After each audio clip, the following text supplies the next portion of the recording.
Hundreds of people turned up this morning, but the first assessment at 7 o'clock determined it was too windy to open. Parks Australia continue to review the safety of the climb at 2 hourly intervals. There are several hundred people at the base of Uluru waiting in line for one last climb. Overall, just keen to do it.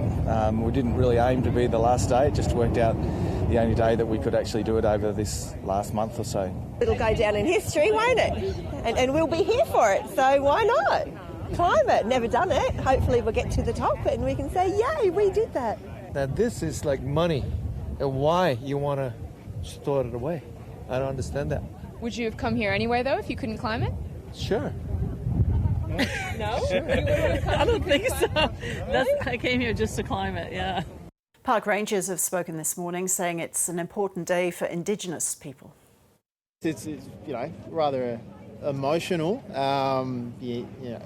Having elders who picked up this, long journey before I was born to close the climb, and now they're no longer here, but we're carrying on their legacy to close the climb. So there's a bit of sadness there, but also a lot of happiness knowing that the climb will be closed and respect is going to be given to Anangal's wishes. And what would you say, TJ, to people who don't understand cultural significance and don't agree that it's banning the climb should be occurring? Oh, look, with most things, I think it just comes down to education. So I'd say to those people, come out, with an open mind and heart and immerse yourself in the culture.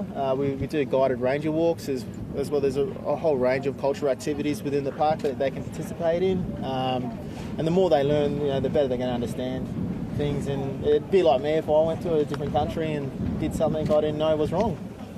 What do you think of the amounts of people that are here to climb today?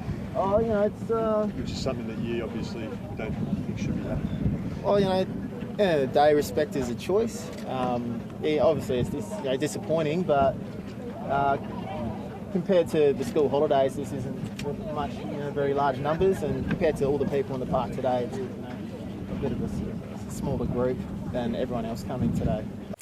Reporter Samantha Johnsha is at Uluru and joins us now on the phone. Hi, Sam. So the rock has reopened. Are people heading up?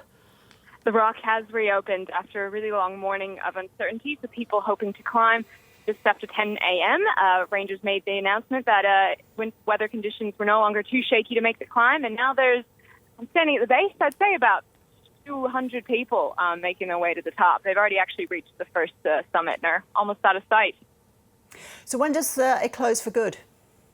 Well, it's going to close for good at 4 p.m. today, but that doesn't necessarily mean that people will finish climbing at 4 p.m. today. After 4 p.m., people will no longer be able to actually make the ascent.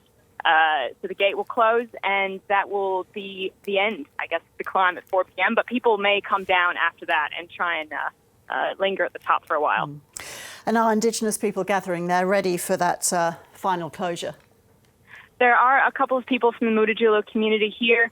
I expect that there will be more as the day goes on, waiting to see what happens and looking forward to that 4 p.m. moment. At 5 p.m., the signage is actually going to come down permanently, and a new sign asking people not to climb will be installed. And I expect that to be a pretty watershed moment here at the base. And we're seeing huge numbers of tourists and people just waiting to climb the rock. What are numbers like? Well, this morning when we got here at about 6:30 in the morning, ahead of its planned opening at 7 a.m., there was probably 400 or 500 people here, all lining up, hoping to make that climb. But at 7 a.m., conditions were declared too windy, and some people gave up. And then as the morning's gone on, more and more people have decided they won't have time to make the climb. But now there's 300 or 400 people still here, keen to get to the top.